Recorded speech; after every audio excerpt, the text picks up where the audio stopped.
আসসালামু আলাইকুম। ইসমত মিলি স্বাগত জানাচ্ছি এনটিভির দেশের খবরে। শেষ দিনে মনোনয়নপত্র জমা দিলেন বিএনপি চেয়ারপারসন বেগম খালেদা জিয়া, ভারপ্রাপ্ত চেয়ারম্যান তারেক রহমান, মির্জা ফখরুল ইসলাম আলমগীর। এছাড়াও জামায়াতের সেক্রেটারি জেনারেল মিয়া গুলাম পরোয়ার, নায়েবে আমির সৈয়দ আবদুল্লাহ মোহাম্মদ তাহের, এনসিপির আক্তার হোসেন, হাসনাত আবদুল্লাহ, জাতীয় পার্টি জিএম কাদের মনোনয়নপত্র জমা দিয়েছেন। বিভিন্ন আসনে স্বতন্ত্র প্রার্থীরাও মনোনয়নপত্র জমা দিয়েছেন। ওয়ালিউল্লাহ অলির ডেস্ক রিপোর্ট। ফেনী এক আসনে বিএনপি চেয়ারপারসন বেগম খালেদা জিয়ার পক্ষে মনোনয়নপত্র জমা দেন ঢাকা মহানগর দক্ষিণ বিএনপির আহ্বায়ক রফিকুল ইসলাম মজনু। অপরদিকে জামায়াতের প্রার্থী অ্যাডভোকেট কামাল উদ্দিনও এই আসনে মনোনয়নপত্র জমা দিয়েছেন। ফেনী ৩ আসনে বিএনপির প্রার্থী আব্দুল আওয়াল মিন্টু এবং জামায়াতের প্রার্থী ফখরুদ্দিন মানিকও মনোনয়নপত্র জমা দিয়েছেন। বগুড়া ৭ আসনে বিএনপি চেয়ারপারসন বেগম খালেদা জিয়ার পক্ষে মনোনয়নপত্র দাখিল করেছেন চেয়ারপারসনের উপদেষ্টা হেলালুজ্জামান তালুকদার লালু। আর বগুড়া ৬ আসনে বিএনপির ভারপ্রাপ্ত চেয়ারম্যান তারেক রহমানের পক্ষে জেলা বিএনপির সভাপতি রেজাউল করিম বাদশা রিটার্নিং কর্মকর্তার কাছে মনোনয়নপত্র জমা দেন। ঠাকুরগাঁও ১ আসনে মনোনয়নপত্র জমা দিলেন বিএনপির মহাসচিব মির্জা ফখরুল ইসলাম আলমগীর। রিটার্নিং কর্মকর্তা ইসরাত ফারজানার কাছে মনোনয়নপত্র জমা দেবার পর তিনি সাংবাদিকদের সাথে কথা বলেন। আগামী নির্বাচনে জনগণের কাছে, এই এলাকার জনগণের কাছে আমার আবেদন থাকবে, অনুরোধ থাকবে যে আপনারা দয়া করে এই অঞ্চলে পূর্বে যেভাবে আমাকে সমর্থন দিয়েছেন এখনও সেইভাবে সমর্থন দিয়ে আমাকে ধানের শীর্ষে ভোট দিয়ে আমাকে আপনারা জয়যুক্ত করার জন্য আমাকে সাহায্য করবেন। চট্টগ্রাম ১১ আসনে বিএনপির স্থায়ী কমিটির সদস্য আমির খসরু মাহমুদ চৌধুরী মনোনয়নপত্র জমা দিয়েছেন। খুলনা ৫ আসনে মনোনয়নপত্র জমা দিয়েছেন জামায়াতের সেক্রেটারি জেনারেল মিয়া গোলাম পরোয়ার। আর ১ আসনে জামায়াতের প্রার্থী কৃষ্ণ নন্দীও মনোনয়নপত্র জমা দিয়েছেন। নতুন বাংলাদেশ গড়ার এই অভিযাত্রায় আশা করি 18 কোটি মানুষও আমাদের এই মিছিলের সহযাত্রী হবে এবং আমরা বিশ্বাস করি we will bring the change, আমরাই এই পরিবর্তনটা আনতে পারবো। কুমিল্লা ১ আসনে বিএনপির স্থায়ী কমিটির সদস্য ডক্টর খন্দকার মোশাররফ হোসেন মনোনয়নপত্র জমা দিয়েছেন। কুমিল্লা ৪ আসনে এনসিপির দক্ষিণাঞ্চলের মুখ্য সমন্বয়ক হাসনাত আবদুল্লাহ এবং কুমিল্লা ১১ আসনে জামায়াতের নায়েবে আমির ডাক্তার সৈয়দ আবদুল্লাহ মোহাম্মদ তাহেরও মনোনয়নপত্র জমা দিয়েছেন। ঢাকা ২ আসনে বিএনপির প্রার্থী আমানুল্লাহ আমান সহকারী রিটার্নিং কর্মকর্তার কাছে মনোনয়নপত্র জমা দিয়েছেন। চাঁদপুর ২ আসনে মনোনয়নপত্র জমা দিয়েছেন বিএনপির কেন্দ্রীয় নির্বাহী কমিটির সদস্য ডক্টর মোহাম্মদ জালাল উদ্দিন। ফরিদপুর ২ ও ৪ আসনে মনোনয়নপত্র দাখিল করলেন বিএনপি প্রার্থী শামা ওবায়দ ও শহীদুল ইসলাম বাবুল। এছাড়া বরিশাল, মানিকগঞ্জ, মৌলভীবাজার, পাবনা, মাদারীপুর, কুষ্টিয়া, যশোর, নাটোর, রাঙামাটি, চুয়াডাঙ্গা, নওগাঁ, নোয়াখালীতে বিএনপি, জামায়াত, এনসিপি ও স্বতন্ত্র প্রার্থীরা মনোনয়নপত্র জমা দিয়েছেন। ওয়ালিউল্লাহ অলি, এনটিভি নিউজ ডেস্ক। এদিকে ত্রয়োদশ জাতীয় সংসদ নির্বাচনের মনোনয়নপত্র দাখিলের শেষ দিন আজ।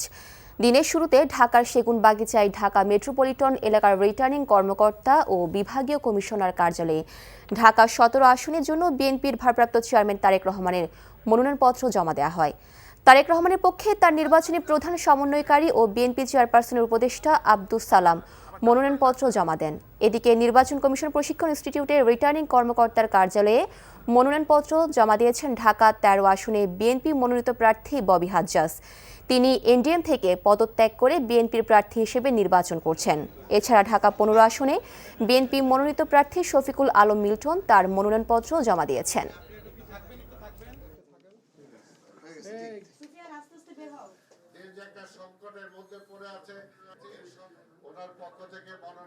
দীর্ঘ ১৭ বছর পরে তিনি দেশে ফিরে আসতে সক্ষম হয়েছেন, তাই আমরা জনগণের কাছে দোয়া চাই এবং আগামী নির্বাচনে আমরা বিশ্বাস করি যে এই নির্বাচনী এলাকা থেকে বিপুল ভোটে, জনগণের ভোটে তিনি দল মত নির্বিশেষে সকলের ভোটে তিনি নির্বাচিত হয়ে আগামী দিনে বাংলাদেশের প্রধানমন্ত্রী, সরকার প্রধান হিসাবে, প্রধানমন্ত্রী হিসাবে দায়িত্ব পালন করে দেশের আজকে যে ক্রাইসিস, দেশ যে একটা সংকটের মধ্যে পড়ে আছে, এই সংকট থেকে উত্তরণ ঘটানোতে উনি সচেষ্ট হবেন। দেশ গঠনে যার যার মতো করে কাজ করার জন্য সবার প্রতি আহ্বান জানিয়েছেন বিএনপির ভারপ্রাপ্ত চেয়ারম্যান তারেক রহমান। বিকেলে দলের নয়াপল্টন কেন্দ্রীয় কার্যালয়ে গিয়ে উপস্থিত নেতাকর্মীদের উদ্দেশ্যে রাখা সংক্ষিপ্ত বক্তব্যে তিনি এমন আহ্বান জানান। বেলা ৩টার দিকে তারেক রহমান তার গুলশানের বাসভবন থেকে বের হয়ে সরাসরি নয়াপল্টনের কেন্দ্রীয় কার্যালয়ে যান। দলের কেন্দ্রীয় নেতারা এ সময় তাকে সেখানে স্বাগত জানান। ২০০৭ সালের পর প্রায় ১৯ বছর পর তিনি নয়াপল্টন কেন্দ্রীয় কার্যালয়ে যান। তার আগমন উপলক্ষে কেন্দ্রীয় কার্যালয়ের সামনে বিপুল সংখ্যক নেতাকর্মীর ভিড় করেন।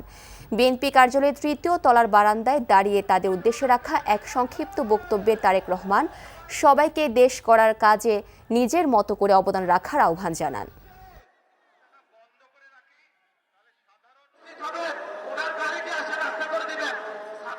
আমাদের যার যতটুকু অবস্থান আছে সেখান থেকে আসুন, আমরা আমাদের দেশটাকে নতুন করে গড়ে তোলার চেষ্টা করি। যার পক্ষে যতটুকু সম্ভব আমরা সচেষ্ট হই দেশের জন্য। কোথাও যদি রাস্তায় একটি কাগজ পড়ে থাকে, ময়লা হয়ে থাকে, দরকার হলে সেটাকে আমরা সরিয়ে দিব। এইভাবে ছোট ছোট করে কাজ করার মাধ্যমে আমরা দেশটাকে গড়ে তুলে আসুন। শহীদ ওসমান হাদি রাজনীতি করতে আসেননি, তিনি এসেছিলেন বাংলাদেশের রাজনীতি কেমন হবে তা নির্ধারণ করতে। বিকেলে শহীদ ওসমান হাদির খুনিদের বিচারের দাবিতে শাহবাগ মোড়ে অবস্থান নিয়ে কথা বলেন ইনকিলাব মঞ্চের সদস্য সচিব আব্দুল্লাহ আল জাবের।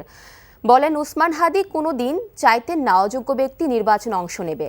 বলেন, দেশের রাজনীতি নির্ধারক হতেই ওসমান হাদি জন্মেছিলেন। হাদির বক্তব্য শুনলেই তিনি কি বলতে চেয়েছেন তা সাধারণ ভোটাররা বুঝতে পারবেন।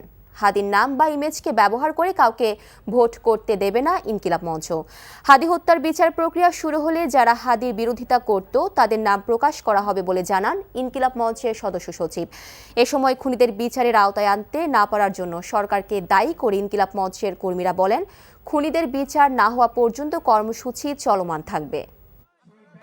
আমরা যে ইনসাফের লড়াই শুরু করেছি, যদি মনে করে থাকেন কেউ যে শহীদ ওসমান হাদির হত্যার বিচারের মধ্য দিয়ে আমাদের ইনসাফের লড়াই শেষ হয়ে যাবে, আপনারা ভুল করছেন। শহীদ ওসমান হাদির হত্যার পরে শহীদ ওসমান হাদি রাজনীতি করতে আসেন নাই, তিনি বাংলাদেশের রাজনীতি আগামী দিনে কেমন হবে সেটা বিনির্মাণ করতে আসছিলেন। এই ইনকিলাব মঞ্চ আগামী দিনে বাংলাদেশের রাজনীতি কেমন হবে তার রূপরেখা ঠিক করে দেবে ইনশাআল্লাহ। এ বছরের জানুয়ারি থেকে ডিসেম্বর পর্যন্ত সুন্দরবনে অভিযান চালিয়ে ৪৯ জন ডাকাতকে আটক করেছে কোস্টগার্ড। উদ্ধার করা হয় ৩৮টি আগ্নেয়াস্ত্র ও ৪৪৮ রাউন্ড গুলি। দস্যুদের জিম্মি থেকে উদ্ধার হয় ৫২ জন জেলেকে। সকালে কোস্টগার্ড পশ্চিম জোন সদর দপ্তরে এক প্রেস ব্রিফিংয়ে এসব তথ্য তুলে ধরেন zonal commander captain Mohammad Mezbaul ইসলাম।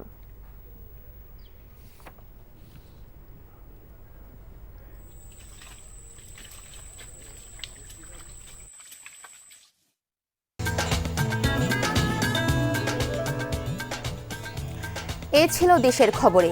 এই খবরের ভিডিও সহ আপডেট জানতে ভিজিট করুন এনটিভি অনলাইন www.ntvbd.com। এছাড়াও এনটিভির জনপ্রিয় সব অনুষ্ঠান খবরের আপডেট জানতে ভিজিট করুন আমাদের ইউটিউব ও ভেরিফাইড ফেসবুক পেজে। ৬টা ইভিনিং নিউজ দেখার আমন্ত্রণ রইল। ধন্যবাদ সবাইকে।